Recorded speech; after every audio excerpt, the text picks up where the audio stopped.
Hello everybody, welcome back to the channel. It's me, Jordan Young, and it's Saturday, which means it's our weekly sneaker news recap video. That's right, we're gonna go over some of the biggest sneaker news stories that have crept up during the past week. And we have a hot one to start things off, all to do with your favorites or maybe your least favorite sneaker resale store slash YouTube channel, Cool Kicks. Just over a day ago now, the owner, Adil Shams, got arrested, taken into custody by the LAPD Bunko division, which is the division that specializes in fraud as well as counterfeit goods.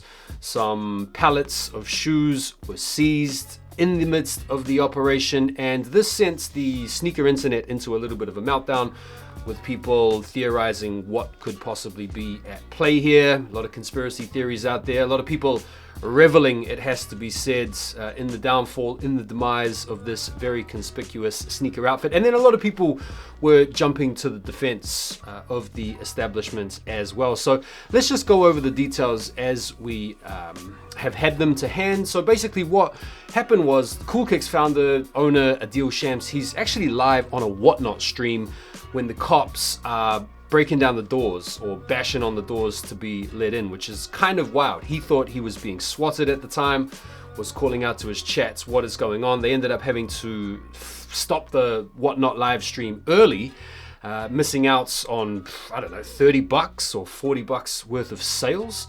And then the bro was seized.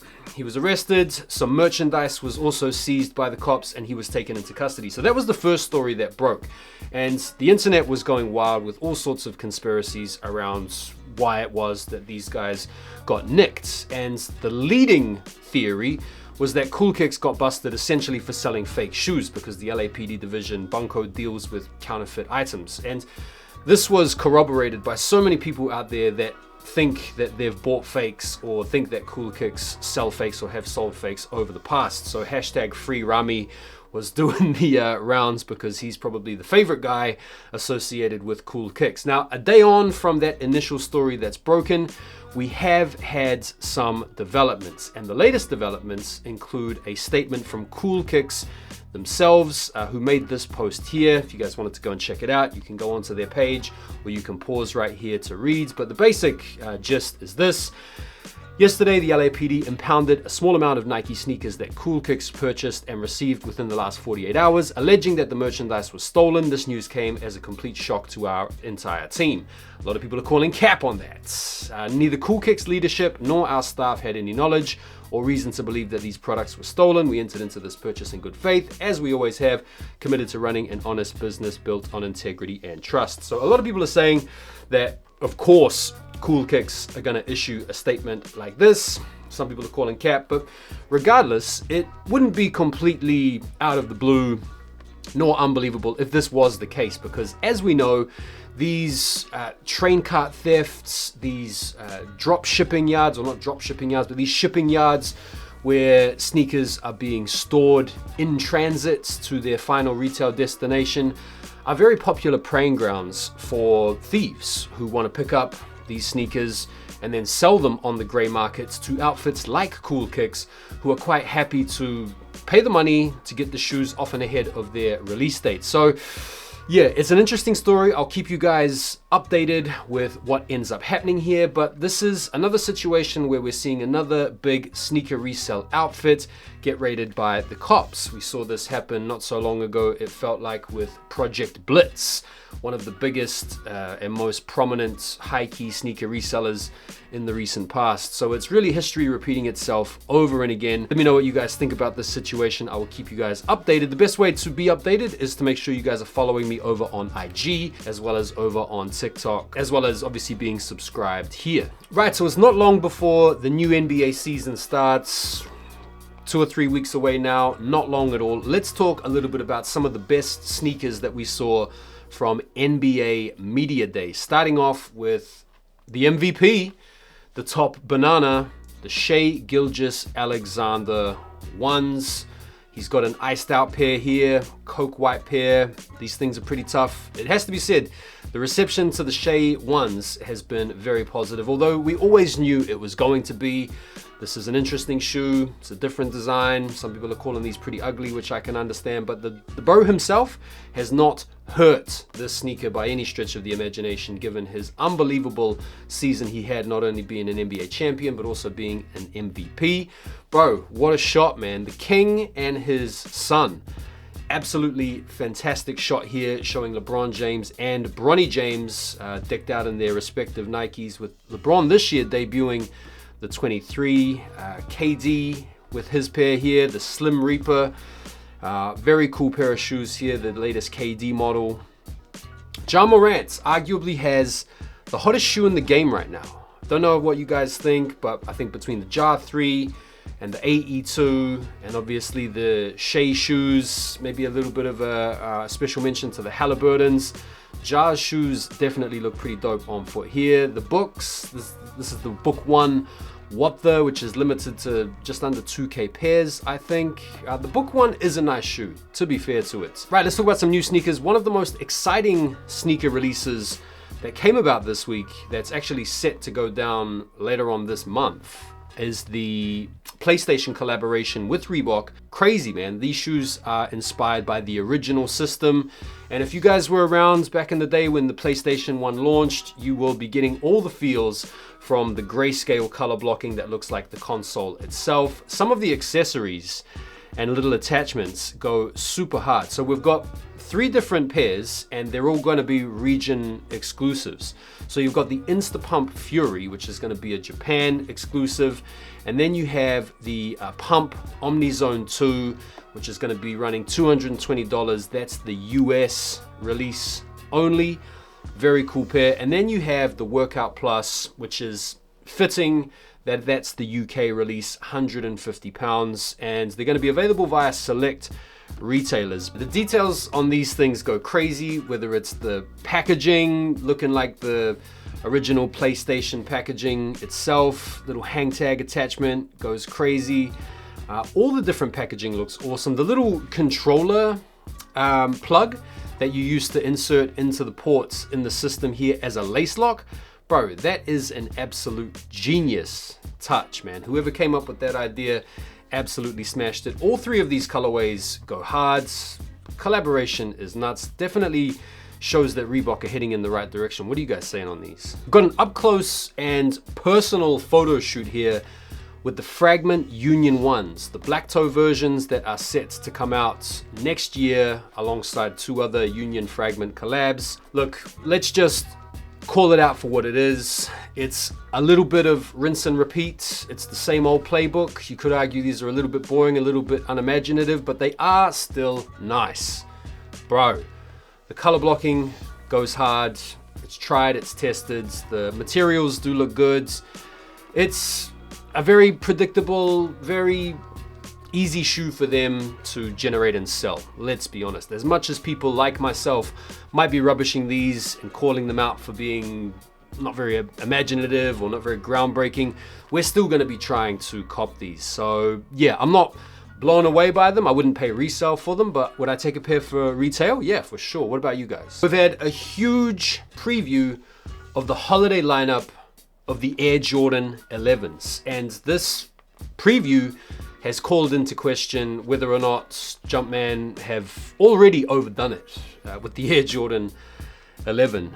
So if you guys don't know, it's 30th anniversary of the Air Jordan 11, first making its debut in '95 when MJ made his first mini comeback during the playoffs, which the Bulls lost to the Magic in. I think that was in the conference semis or the finals, can't remember off the top of my head.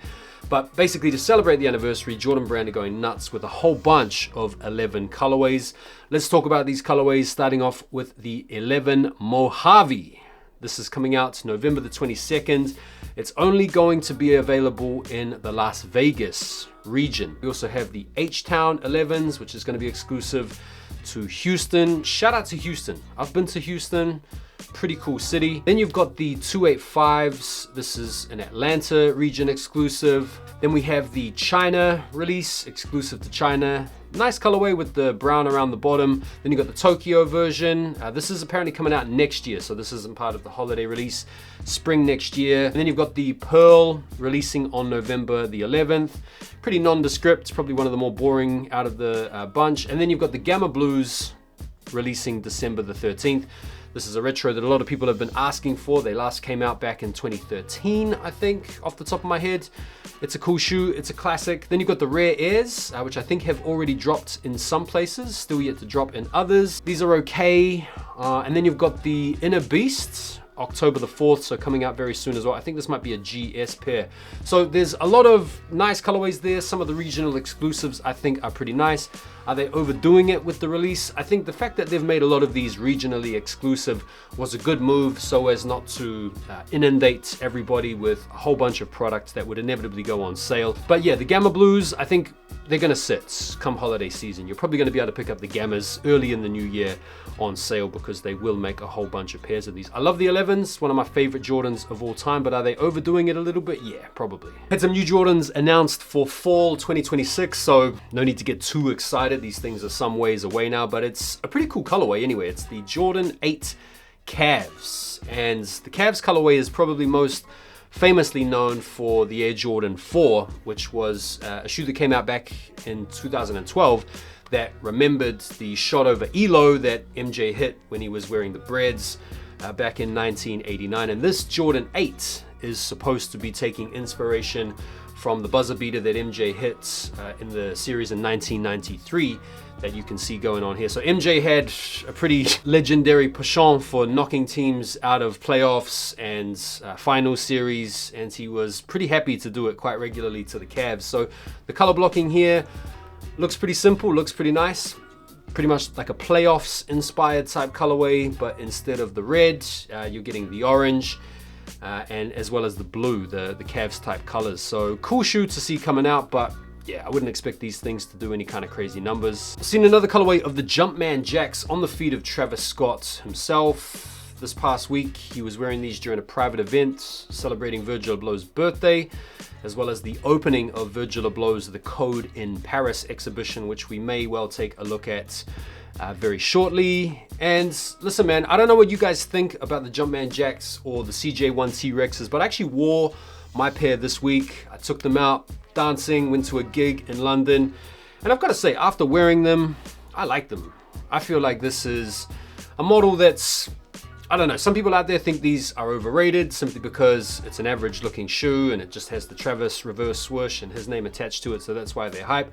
Some people think that they're underrated because these things, unlike other Travis models, haven't commanded crazy resale money, the likes of which we've seen time over with other Jordan collabs. I actually genuinely think it is a very wearable shoe. They're pretty comfy, they look pretty slick on feet. This triple black colorway is fire. What do you guys think? Nike are entering into the luggage chat game. Air Force One inspired luggage. Here we go, man. Check these things out. They're pretty nondescript, pretty low key. Nike luggage. Got the debossed swoosh logo, got the traction pattern from the Air Force One on the outside. They look like they'd be pretty big. No specific details actually on when these things are releasing or how much they are. I'd be scared to know the prices. They look kind of nice though, to be fair. Would you guys want to be rocking with some Nike luggage, or would you be worried that these things would end up creasing? Let's talk about Edison Chen and Klotz. They've been cooking it up in recent times with Adidas. And they've got a new Samba collab here, which has been given the espadrille treatment here. These things are dropping this holiday season. Very clean. It's a clean, simple, minimalistic look. I like these. I think they look nice. Right, so let's take a little bit of a look at the Virgil Abloh, the Codes exhibits, which has been in Paris this past week. Whole bunch of unreleased off-whites that have been showcased, including this pair of Chicago's here that, they look pretty fire, man. How many differences can you spot off the rip? I'm seeing the no orange tab, the Wings logo, obviously the text on the midsole. What else am I missing? Probably heaps. The no cable tie. What else? Come on, what have I missed? Also got these Tiempos, which, can you imagine if these came out now, right in the midst of this football wave, this football shoe trend? If these were to drop now, bro, people would go absolutely nuts for these. The Canaries, why don't they release these, man? Why don't they bring them out? People would be so keen to get a pair of these just because we've known about them. You know, we know they exist, we want them, and these are even more in demand, you would have thought. The Breads. I can't think of a shoe that people would have been more interested in seeing release over the past few years, since Virgil has passed, than these. But I don't think we're ever going to get them at this point. These things, bro, we've seen these a whole bunch because this has been the reference shoe for the upcoming Alaska, quote unquote retro or restock. I mean, obviously in this condition here, these look absolutely fugly. These look like they have some kind of a disease. These look like they have been in the bottom of a suitcase in the bottom of a river for some point here, not just because of the way they've been like deformed, but the patina that they have taken on is diabolical. Bro, speaking of diabolical, this whole footwear cowboy crossover collab type thing, not my cup of tea, but there are some people out there that would love this. And obviously a look at some of the Air Force One lows. Would definitely have loved to have seen more of these come to the market. But yeah, very cool looking exhibition with some very hyped up exclusive footwear to be viewed. Did any of you guys get a chance to go to the exhibition? Feel free to let me know. For our first look at the undefeated Air Max 95. These look very similar to the, you guys remember the 97 undefeated collab that dropped, when was that, like back in like 2017, 2018? Very similar type of a look. Yeah, look, I mean, they're not particularly amazing, not like a must cop. Quackstrike, Oregon Ducks, and Nike drop a Grateful Dead Air Max 90. I'd want to see some more images before I firmly made my mind up. I'm not like crazy about these. It's going to be a very tricky release to get your hands on anyway, because this is obviously it's a Grateful Dead collaboration with the Oregon Ducks, so it's going to be nigh on impossible to get anyway. So let's move on. Bro, Adidas is back with more pet clothes. Don't worry, these things are pretty much just available in China. But bro's got the Gorpcore look going on here. The cats with the gilet or the puffer vest. Collar goes pretty hard, to be fair. Tracksuit here for Doggo. The carry bag with the tray foil. I mean, I don't know. Is this real? This looks like AI. I mean, it is available only in China, where the market is absolutely ripe for all of this type of stuff. Would you get clothes or accessories for your dog or cats? Let me know. Jordan 4 Somos Eternos, expected to release holiday season this year. Had the Mexican Jordan 3s.